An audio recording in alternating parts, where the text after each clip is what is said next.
How to retire in 10 years in 3 simple steps. Number 1, save 64% of your salary. Number 2, invest at 7% annual return. And 3, just repeat every month. Okay, you're probably thinking, who on earth can save 64% of their salary? Are you insane?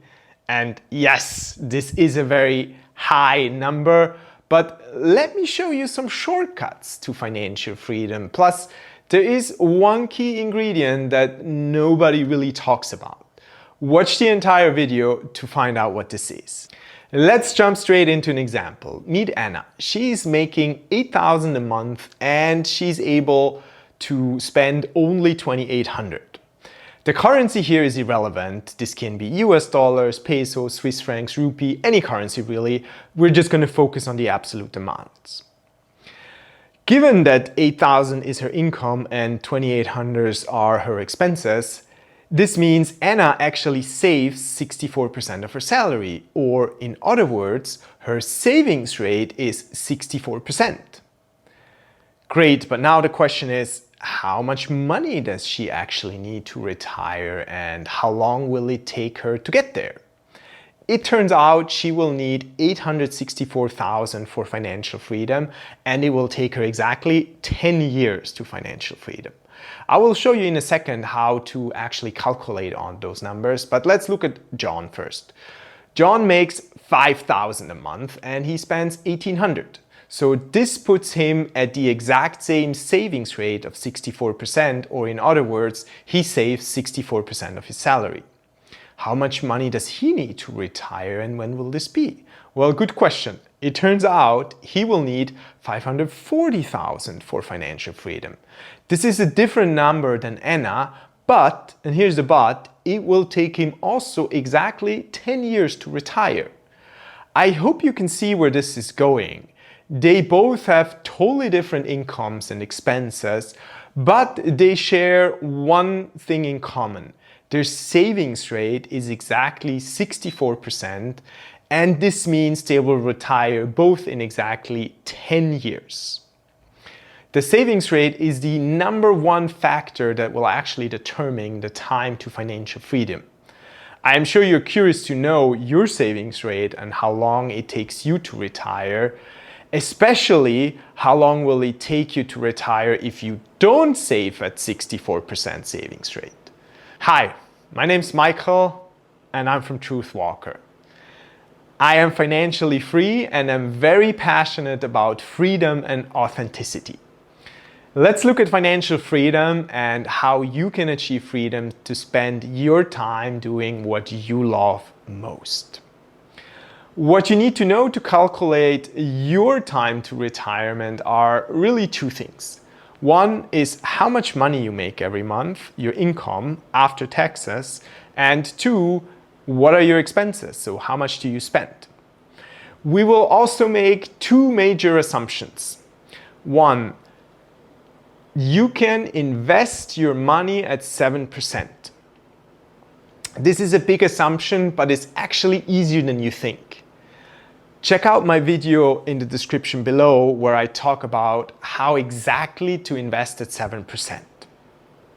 The second major assumption is we use the 4% rule. This means you withdraw a maximum of 4% of your net worth annually to cover all of your expenses. Should you want to learn more about this 4% rule, I also created an entire video, link is in the description below, on how to use this. Why is it 4%? Why isn't it 3% or 17%? You can find this information in the description. Okay, let's see how this could look like for you by jumping into the spreadsheet. I've created a spreadsheet for us to really study those numbers in a bit more detail and see how they all correlate to each other. Which numbers are important? Where can we maybe win something or manipulate the numbers a bit so that we get a better outcome? Okay, I'm starting out here with John's case. And essentially he's making $5,000 a month and he's having those $1,800 of expenses. We assume also he starts with 0 savings and all the other numbers are 0 here too. His yearly interest will put at the assumption at 7%. That's basically what he would make if he invested in a smart way. And we put his withdrawal rate once he retires at 4%. Again, this is our assumption that we take.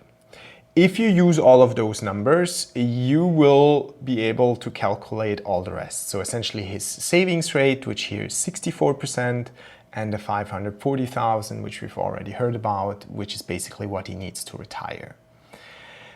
We already know he will take 10 years exactly to get there, but now come more interesting numbers. Obviously, once he retires, this means he makes 1,800 a month, given the 4% rule. And obviously, if we go back, that's exactly what we need. So this all matches nicely. If we continue looking further, if John were to save for 20 years, it would actually mean he would be having 1.6 million. And if he would be able to continue for 40 years, doing the same thing, saving 64% over 40 years, he would be at 7.9 million. That's a crazy amount. You may have heard of this janitor who suddenly had a net worth of 8 million. Here is exactly how he did it. Save every month consistently and invest it in a very smart way. That's how. What we also have here on this page is a small chart where you basically can visually see this effect. You can see that the curve is actually being steeper the more time goes on and the more we keep investing. And on the right hand side, you can actually see all the numbers. So if you wanted to actually follow the numbers line by line, you can do this here on the right hand side. We'll mainly stick here to the left. So let's assume John started with some savings and let's say he had 20,000, okay? What would happen? How much quicker would this get him to retire? The answer is the initial 20,000 would only help him half a year. This sounds surprising actually. And I'm hoping that you're actually shocked by this because 20,000 seems like a lot of money, but in the grand scheme of things, really it makes no difference. So what we can say is that a rather small amount of money, I mean, again, 20,000 isn't small, but in this case it is, makes almost no difference. So you may as well start at zero. Okay. I do admit that 64% is quite a high savings rate. So let's switch over to a maybe more realistic example. And let's assume we have here Peter, and Peter starts out with 20,000 initial savings. He makes 5,000 a month, but he only saves 500. So this means he spends 4,500. What does it mean in terms of numbers? We keep the rest of the numbers equal. This means he has a savings rate of 10%. And this means he needs 1.35 million in order to retire. And the time it will take him is 38 years. That's a really, really long time.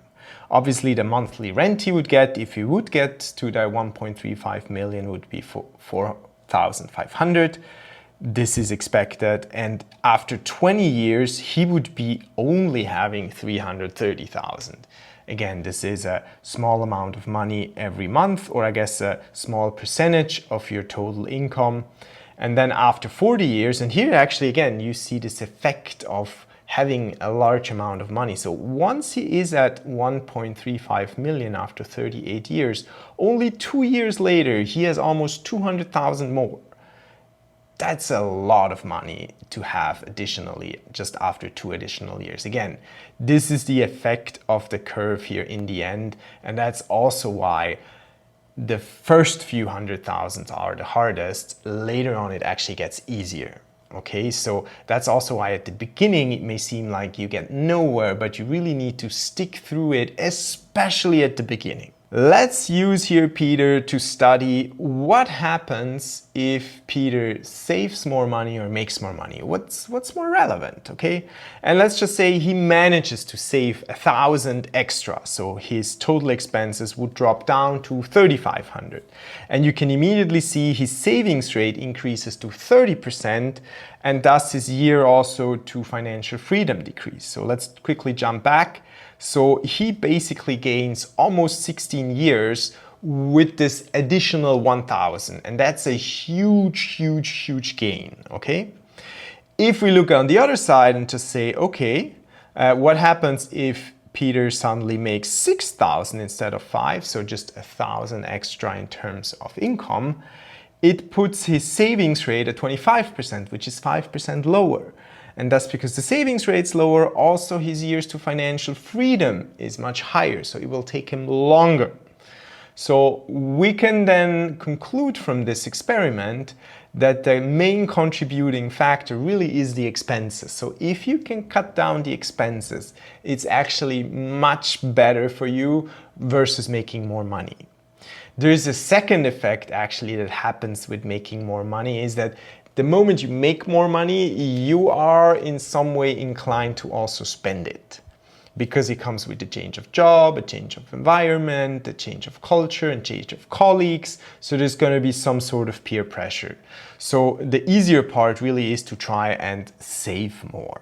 If this video has been helpful to you thus far and bringing value, I would very much appreciate if you would give this a like and support this channel. Okay, let's continue studying this sheet a bit more, and actually let's look at the savings rate in a bit more detail. So what happens if we increase the savings rate? Obviously we've already established that's a very important metric, and the years to financial freedom would decline. I have created a different sheet over here where you can essentially see the correlation here. So 10% savings rate means 41 years to financial freedom. We have already seen the 30% in the example with Peter was at 23.8. And for example, a 50% savings rate, which sounds a bit more realistic, or maybe is still far away right now, but it could be realistic, is at 14.8 years. And we've seen the 64%, which is exactly this 10-year mark. And yes, I do know it's a big stretch to make actually 64%, but my own numbers actually show in 2023 I managed to save 61%, and in 2024 I got to almost 70%. So it is possible, but it requires quite a bit of dedication, and if you really want it, you can do it. I do agree. It is, for a lot of people, unrealistic, kids, mortgage, whatever. So let's look at other ways. Let's look at those shortcuts that I was talking about. So what can we actually do to get there faster? And one of the ways is obviously we can cut down on the expenses. And I think everybody can cut down some of it, you know. So let's say in Peter's case here, we can save an additional 1,000. So this would give us right now 22.7 years. And that's already quite a bit better than we were starting out before. But now come those shortcuts, okay? So one of the shortcuts is side income while you retire.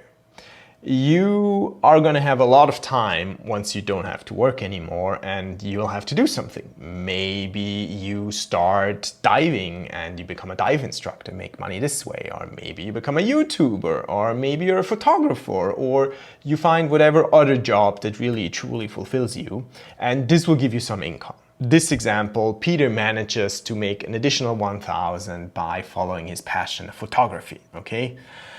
So this already cuts, again, another 5 years from the time down. And there's one additional thing Peter can do. He can move. So wherever you're making this 5,000, the 3,500 of expenses could be a certain amount of money. But if you were to move to a place that has just cheaper living, let's call this like Thailand or Vietnam or maybe Mexico or Colombia or wherever else Peter feels comfortable, he can probably cut down the expenses even more. I would say he can save at least 40% of his expenses if he moves to a place that has lower cost of living. And if we go with this example, now suddenly we're at the point where Peter actually only would need to work for an additional 10 years until he's retired. Or in other words, he would be actually looking to save something like 300,000. And while 300,000 is a large amount of money, it still is now much more in the direction of possibility that you can actually get there in a reasonable amount of time. Let me also discuss with you one more thing, and this is, what if you manage to invest it at more than 7%? While this is technically possible, I really don't recommend to calculate with those numbers. And yes, you can do this on your own to plug in other numbers and you will get crazy results, even crazier than this. But it is very much recommended to just go with an index number and an index growth of, for example, S&P. So that way you are growing at a reasonable rate. And the second thing goes also to the retirement withdrawal rate. You can basically also withdraw more than 4% as long as the market is growing, and then basically stop withdrawing if you would have a decline in market. But this would mean that basically from one week to the other, you would need to find again almost full-time employment to cover all of your expenses. So also here, I would be very careful with tweaking this number too much. Okay, so what I invite you to do right now is really download the spreadsheet. I will leave a link in the description below. Make your own copy. You can make your own copy by going to File, Make a Copy. That way you can plug in your own numbers. It's going to be your copy, only you will have access, and just play around with this sheet. See what happens if I change some numbers. What happens if I plug in my numbers? Can you find a case that is realistic for you or even motivating to you? And find this motivation for you to follow this path. Now you have the most important information on how you can retire. I want you to succeed, truly. What is keeping you? Like, why haven't you started? And here is the final secret. It is accountability and mindset. It is consistently showing up for yourself and especially believing in yourself. And this is where it gets really hard. There will be a lot of temptations thrown your way. This fancy new car, or the awesome latest iPhone, or this dive trip that you always wanted, or the very expensive engagement ring. The list goes on and on. There's going to be many temptations. A lot of people struggle with this commitment and consistency on their own. I made an entire video on just this topic about accountability, consistency, and mindset. Please check it out in the description below. For the moment, here is what I suggest you do. Digest the information shown in this video, maybe sleep over it, and then check in with yourself. How committed are you truly with this? How committed are you to your financial freedom? If you get a very clear yes and a commitment, then I suggest you take action, and you really take bold action. This means make it public. Find an accountability partner. An accountability partner is a person who shares the same goal as you and you can regularly talk to about your common goal and especially the struggles, because there's going to be many struggles along the way. I personally even like to bet against my accountability partner or on myself, really. That's the way I see it. I'm betting on myself. So to have some extra motivation. What has also worked for me is just start telling everybody that you meet what you're about to do, especially when there's a change that's happening to you. And even more so if you're struggling. Find maybe 3 people that you can talk to and that want to hear about your financial plan and tell them. If you want, you can even start right down here in the comments by saying something like, I, your name, commit to starting at whatever percentage to retire in your number. And then you put it out publicly so that people know when you want to retire in how many years. How do you feel about what I was just talking about? How committed are you? How do you feel about accountability? Are you currently more on the side of, yes, I'm gonna do it? Or do you feel more on the side of, oh, don't know yet, this sounds good and nice, but not for me, for other people, or maybe you're even scared. I mean, all of those things are okay. But I want you to know that you can succeed, and really any response that you may have to this is okay. Taking action is very scary. Committing to something new is very scary. Putting something into public is scary. I mean, you could fail, and I know this is very hard. It's a big fear of failure, of course, here. And any change always takes a lot of courage. But I believe in you. I think you can do it. Let me also introduce to you here Truth Walker. Truth Walker is a community to support each other. Truth Walker has the goal of reaching personal freedom in mind, heart, and body. The aim is to be free and authentic. Financial freedom is just part of it, but not the only one.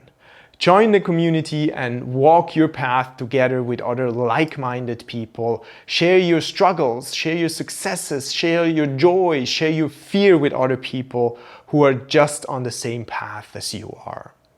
You can find more information if this sounds interesting to you in the link below. All right, let's summarize. Number 1, the savings rate is the most important metric. It is the number 1 factor that will determine how fast you get to financial independence. Number 2, almost equally as important, it's about consistency and commitment. So doing it every single month, just repeating. It's like going to the gym. Small little steps is what really gets you there. Number 3, your initial savings are almost irrelevant, so it doesn't really matter. Number 4, financial freedom comes a lot earlier if you have some sort of side income. Once you retire, again, you need to do something, so you may as well do something that brings you a little bit of money. Number 5, move to a place that has different cost of living. This will, again, cut down the time it will take you significantly. All right, if this video has been helpful to you, please consider giving this a like to support me and this channel and the work that I've done. If you want to see similar content, there is a subscribe button somewhere here close by. Then you get notified about any new video we'll do. If you have any questions, leave them down in the comments below, and I'll make sure I'll do my best to answer your question. In the description, you also have several resources mentioned that are relevant to this video and any link that I may have mentioned throughout these videos. Also, if you're interested maybe in the math, I will leave an additional video down here to explain all of the math that we were just using. Be free and be you. All the best.